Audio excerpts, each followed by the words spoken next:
Why you cannot trust reports. This is one of dozens of street smart processes that is used by OHF and does not rely solely on reports. Now this is important because we want to ensure that the maximum amount of donation goes to the beneficiary.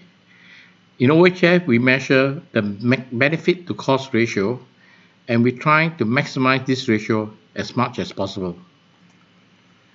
An NGO or donor goes to Cambodia, sees the poverty, the ramshackle houses, and wants to help the poor villagers.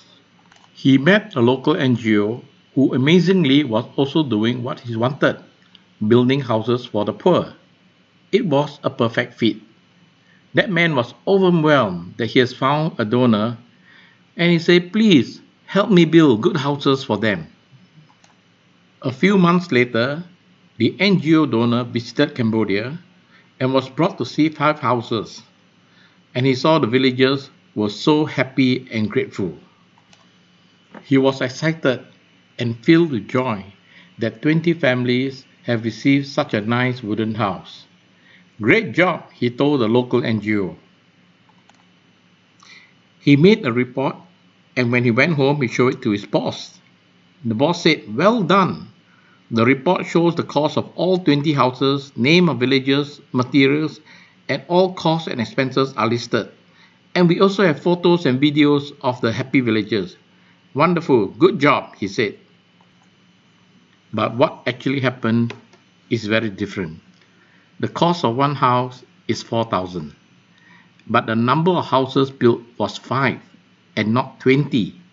And so the total cost of the 5 houses built was 20,000.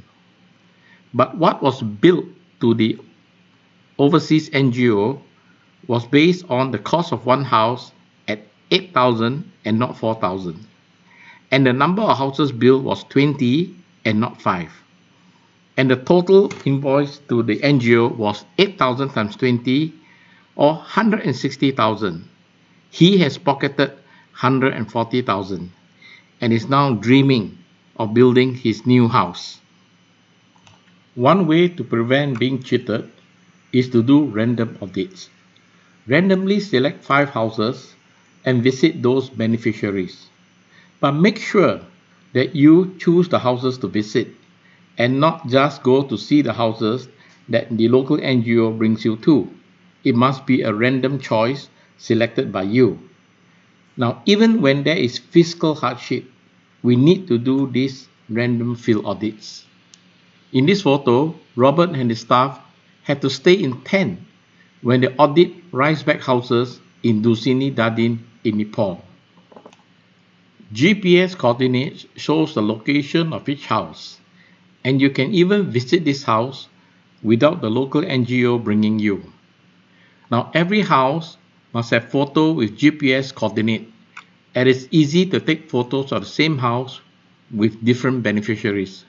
So you can have one house, but it is taken with 5 different beneficiaries, and they can say that they have built 5 houses when in fact they had only built 1. Do random audits to ensure the houses are actually built. Now, houses inspected must tally with the photos in the report, and you must check that you have the same GPS readings.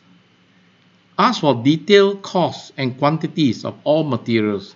That will show you whether the local NGO has actually been involved in the construction of the houses.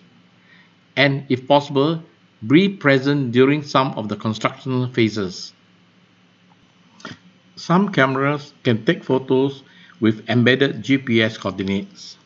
For smart cameras, there are some software that can also take photos with embedded GPS, as shown in the photo on this slide.